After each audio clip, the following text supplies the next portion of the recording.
நீங்கள் பார்த்துக் கொண்டிருப்பது 24 நியூஸ் தமிழ்.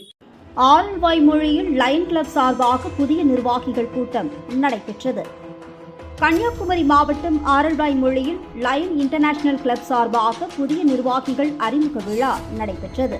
இதில் லயன் கிளப் சார்பாக உடல்நலம் பாதிக்கப்பட்டவருக்கு அறுவை சிகிச்சை செய்ய நிதி உதவியும், ஏழை எளிய மக்களுக்கு நலத்திட்டமும் ஆரல்வாய்மொழி லயன் கிளப் சார்பாக வழங்கப்பட்டது. மேலும் இதுபோன்ற நலத்திட்ட உதவிகள் மேலும் மேலும் அதிகமாக செய்வோம் என லயன் கிளப் சார்பாக அறிவிக்கப்பட்டது. இக்கூட்டத்தில் 1999 முதல் 2000 வரை முன்னாள் மாவட்ட ஆளுநர் டாக்டர் ராஜேந்திரன், 2020 முதல் 2021 முன்னாள் மாவட்ட ஆளுநர் ஜஸ்டின் பால் அவர்கள், ஆரல்வாய்மொழி லயன் கிளப் தலைவர் மோகன்தாஸ், செயலாளர் பூதலிங்கம், பொருளாளர் பிரம்மநாயகம் போன்ற பல நிர்வாகிகள் கலந்து கொண்டனர். 24 நியூஸ் தமிழ் செய்திகளுக்காக கன்னியாகுமரி மாவட்ட செய்தியாளர் அபிஸ் ராஜா.